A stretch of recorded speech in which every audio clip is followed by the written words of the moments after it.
Slater. My name is Shanna Schuster, and I am the Visitor Engagement and Program Manager here at the Destroyer Escort Historical Museum in Albany, New York. We are so excited to be working with the Buffalo Naval Park on this comparison video. I'm Stephenson, Curator and Director of Museum Collections here at the Buffalo Naval Park. And today we're bringing you a pretty cool comparison video of the pilot houses and navigation bridges on our two ships. When we're talking about navigation decks on a destroyer escort, it all starts in the pilot house. The pilot house, of course, is in charge of steering the ship. The helmsman, who stands at the helm right here, is in charge of keeping the ship on course. He will use a gyro repeating compass, and if for whatever reason that fails, he'll go to the magnetic compass. His job is to keep the ship on course, but if you're looking out these windows here, it sure is difficult to see. So he's actually not in charge of steering and choosing the direction on his own. The officer of the deck, or the captain, is above us on the flying bridge, and they will issue orders to us through this talking tube. That way, the helmsman just does exactly what he's ordered. As Shanna says, it all starts at the helm. So this is the helm of the USS Little Rock. She would be engaged by helmsmen, more than likely a quartermaster. Right, and you'll see at the station, we don't really have that. We do have a wraparound bridge, which I'll show you in a little bit, that does have the gyro compass on it. Right, but right in this immediate station, we don't have the gyro compass or a magnetic compass as you see on the USS Slater. We do have an engine order telegraph here and here that would have been managed by a lee helmsman. Right, and the various stations and portals would have been managed by lookouts. The helmsman, lee helmsman, and lookouts would have been managed by the bosun mate of the watch. Right, and then above that was the officer of the deck that Shanna mentions. And as you can see here, leading out not to our flying bridge, but to our observation deck are the talking tubes, or the voice pipes, which led down from the observation deck, and as you can see, right into the ear of the helmsman. The lee helmsman is in charge of communicating with the engine room. When he receives an order from the captain or the officer of the deck to change the engine speed, he'll come to the engine order telegraph. He'll move this lever, indicating what speed he'd like to go, and he'll push this button. The button rings a bell down in the engine room. They'll see that the order changed, move their lever to match ours, ring the bell, which will ring up here, and we'll know that they got the message. He can also communicate using revolutions per minute.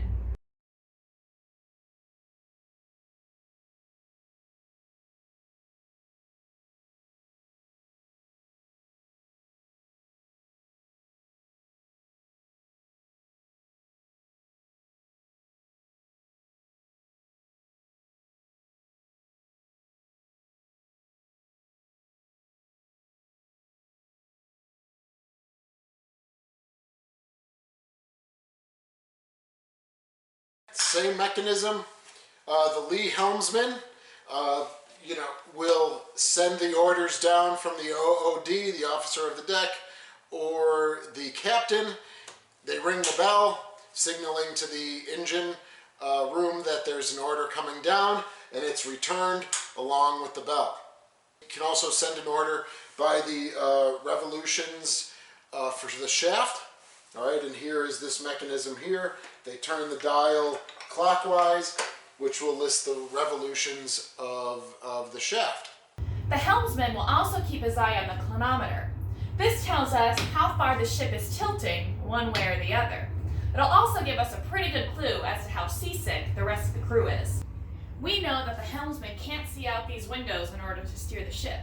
In fact, if we're at general quarters or battle stations, all of these portholes get shut for the safety of our crew.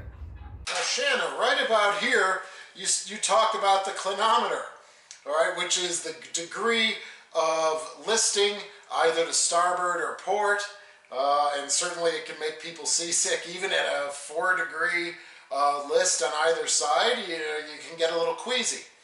All right, we actually do not have our clinometer here. This is probably a good time to mention that USS Little Rock was decommissioned in 1976, and there were 3 or 4 times since her decommissioning that the Navy had come to the Buffalo Naval Park and cannibalized a lot of our equipment and gauges to use on other Navy vessels. So I'm thinking that the Slater was probably a better preserved vessel when she came back from Greece, and that is not the case with the USS Little Rock. So there will be some areas that you cover that we won't be able to cover because of that cannibalization. All right, and having a clinometer right here is one of them. But I would like to point out, if you can see, we do have 2 tachometers. All right, so we have a total of 4 tachometers, all right, which measure the speed of each of our shafts, all right, and the revolutions of our shafts. And so that is a way of gauging the 4 propeller shafts of her speed. Behind us on the bulkhead are control panels for the navigational and fighting lights. On our recent dry docking, the fighting lights were installed on the mast, and this control panel was installed when we returned. There is also a lot of communication equipment in the compartment: sound-powered phones, speakers, and talking tubes. Well, this is the USS Little Rock's running, signal, and anchor light panel. So from the aft bulkhead on the pilot house, all of the running lights, daytime, nighttime, signal, anchor lights, depending on the time of day and what condition the ship was in, was all managed from these control panels and control boxes. And I'm going to show you the 1MC panel. So here is the 1MC control panel box. All right, when these knobs were flipped, it would go everywhere on the ship, and theoretically every single sailor, no matter where they were, on the 08, 09 level or down on the 04 level in the engine room, would be able to hear these general announcements. So we do have crew aft button, officers button, crew forward button. All right, and so this would set general announcements and condition for the ship for the day. Furthest aft on the flying bridge is the Mark 52 Director Control Station, which houses the radar equipment and supported the Mark 52 Gun Director, which controlled all 3 3-inch 50 guns aboard Slater. 14 men manned the bridge and the pilot house during normal conditions during World War II. I've made my way to the flying bridge, a deck above the pilot house. Slater's World War II flying bridge had no overhead, which provided an unobstructed view of the sky during air attacks, as well as the horizon, which was beneficial for convoy maneuvers. From the flying bridge, the captain controlled the ship. He could issue orders down to the pilot house, engine rooms, and gun control stations.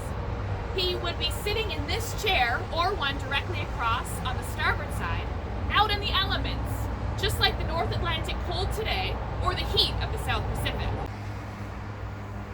These are the lookout stations. The aft stations are responsible for keeping air lookout, whereas the forward 2 are sea lookouts. There's a set of 2 on each side of the ship, port and starboard. Each lookout would be equipped with binoculars, bearing dial, and elevation indicator. The most forward compartment on the flying bridge is the sound hut. In this compartment, we'll find sonar equipment, tactical range recorders, and an attack plotter. This space is not restored on the Slater. Maybe someday.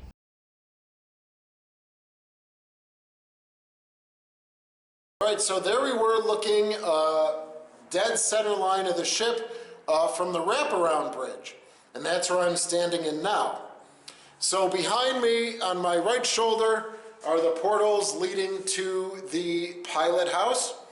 And as Shanna mentioned, these would be closed during general quarters or battle stations. All right, with the USS Little Rock, she does have a wraparound bridge, also for lookouts give you a much better view of the horizon and the sea. And over here would be, you had mentioned about the gyro compass.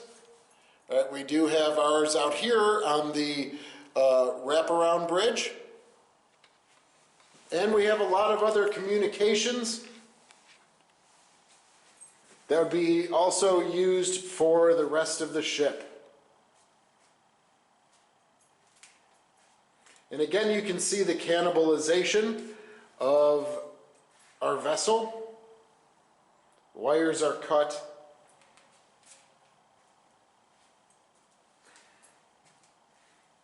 All right, we do have a radar station out here on the wraparound bridge as well.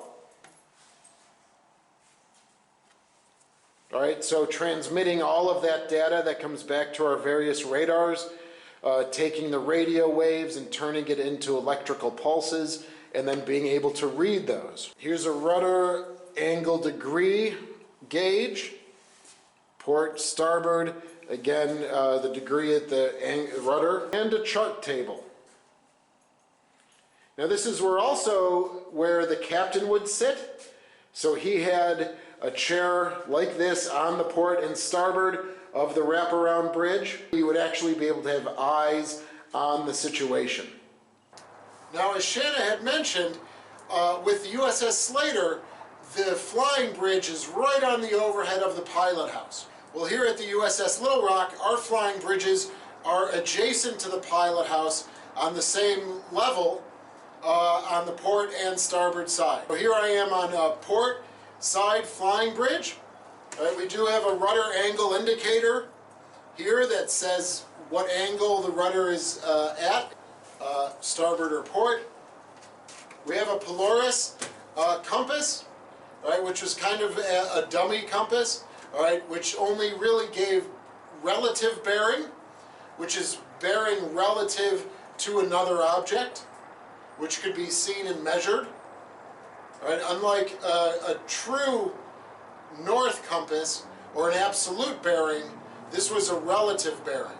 It was just a relative bearing relative to other objects that are seen from the flying bridge. We also have a talking tube or a voice pipe, which led directly into the pilot house as well. So this is where the captain would be.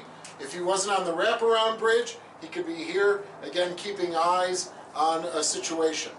So now we're on the observation platform, and this is on the overhead of the pilot house. And this is where, again, more lookouts can be. They'd have forward lookouts and aft lookouts. And we also had some tubs for searchlights and big eyes or binoculars to be looking out. Right there and there. And also behind me, there we have a compass. So that was taken from the USS Springfield. And when you're here, you could even add a quarter and check the views of Canada for yourself. Part and parcel with the lookout and observation deck are the two gun directors. In the forward area, you'll see we have the Mark 34 gun director, and that directed our 6-inch 47 caliber turret with 3 barrels. And behind it is the Mark 37, which managed the dual barreled 5-inch 38 that we had on USS Little Rock. So down below also is the blockhouse, which managed all of that equipment and translated all of the data into readable bits for the sailors. And again, this is just aft of our observation deck, which you can see in full here. USS Slater is a privately owned, not-for-profit museum. We get no regular support from the federal government or state government. We also get no support from the US Navy, mostly because we came from the Greek Navy. All of the money we make comes from generous donors just like you, memberships, and any money we earn on ticket sales or merchandise sold goes directly back to the preservation and restoration of USS Slater. If you'd like to get involved, make sure you check out ussslater.org to make a donation, become a member, or just take a look at what's in our ship store. Thank you so much for watching. We appreciate your interest and support. If you have any questions about the compartments we saw today, or any others, go ahead and check them out on the virtual tour on our website, ussslater.org. And while you're there, make sure to hit that donate button. Thanks so much. Now to wrap up this video, we're saying goodbye for now from the Admiral's Flag Plot Room. But for this video, we really appreciate working with Shanna and the USS Slater. USS Slater and the Buffalo Naval Park would love your support. Please like this video. Please subscribe to our channels. Please check us for new videos coming up. And please feel free to leave comments down below of this video, and we'll do our best to answer them. Thank you very much, and I hope you enjoyed this video.